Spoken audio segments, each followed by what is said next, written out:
Hi, this is Tim McGuire at Point Man. The winter season has come a little quicker this year than most of us anticipated. It's still pretty darn cold outside. We're here in the middle of November. We've already had 10 inches of snow here in Buffalo, where our Point Man headquarters are. For my Canadian friends, that's 25 centimeters of snow, and it's not going away very quick. And it leads us to think, boy, this is a great opportunity to think about winterizing your home service business. Getting yourself ready to make it through the season without problem is absolutely essential, and we've put together a few tips on doing that for you. First, you want to make sure that you're protecting your assets, and I'm talking about your vehicles. This is the time where you need to be able to roll on a moment's notice. So, going and getting those trucks checked. Make sure that their brakes are good. Make sure that the cooling systems are ready to handle the cold weather. Make sure that the tires aren't going to have your guys sliding around. And hey, a little something extra to think about. How about making sure that there's a snow brush and an ice scraper in each one of those vehicles? You know, for those of you with bigger vans, you don't want to be getting phone calls from customers saying a big piece of ice just flew off your technician's truck and hit the front windshield of my car. So maybe something to think about. There's a company out there called Snow Rake. They make really nice long-handled brushes that do really well at cleaning off higher vehicles like that. The other thing that you want to make sure that you're doing is protecting your technicians.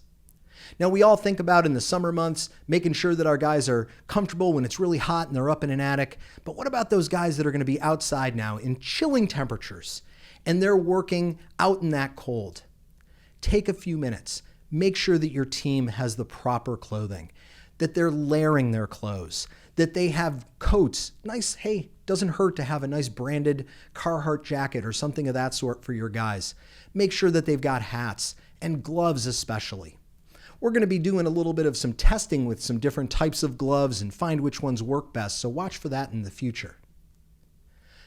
Also, when you're thinking about protecting your technicians, how about maybe some waterproof shoe covers for them? Now, this is the kind of thing that you want to be doing throughout the year, but at least in the winter months, when your guys are going outside, into the snow, back in, making them bend over, untie their boots, take them off. It's a lot of time, it's a lot of effort, and unfortunately, a lot of guys, when moving back and forth quickly, might not bother doing it. Now you're leaving a mess in the customer's home. There's a company out there called Shoebie.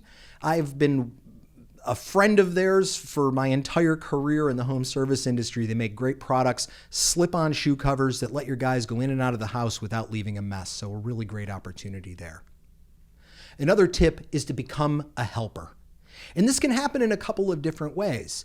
You've got the opportunity to share information at this time of year with your customer base about things they can do to prep themselves for emergencies in the winter. So for my plumbing teams out there, sending something out to your customers about the best way to handle cold pipes and making sure that their outdoor water is turned off. Get that in front of them now. For my HVAC folks, talking about what they need to do to make sure that their vents are uncovered and we're not causing carbon monoxide problems. You know, in a lot of your markets, your local TV and radio stations are going to want to run short customer service based and helpful tips on their programming. Reach out to those agencies, reach out to those television stations, those radio stations, offer your assistance to give those tips to your clients. Another thing that you can consider doing is really pushing maintenance agreements at this point. Not only do maintenance agreements offer a great opportunity for folks to be prepared for the winter season by making sure that their systems are ready to go, this is a great time to sell those packages to people that are calling you with problems related to the weather. Letting them know that this maintenance can help them to avoid these problems in the future. And if the problems do arise, getting them front of the line service can be a great selling point. And the final tip that I want to offer to you today is to build an emergency plan for your business. The holidays are coming.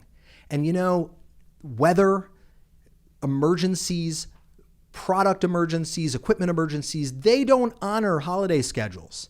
So knowing now what you're going to be doing the week after Christmas, the days after New Year's, on New Year's, who is going to be available on your team? Having your guys all putting in their vacation request and you having no staff available is going to be a problem for your business if an emergency arises. So this is the time to put a plan in place. Sit down with your team, work out the schedule, who's going to be on call, have it in place now, and remove one more element of stress from your life.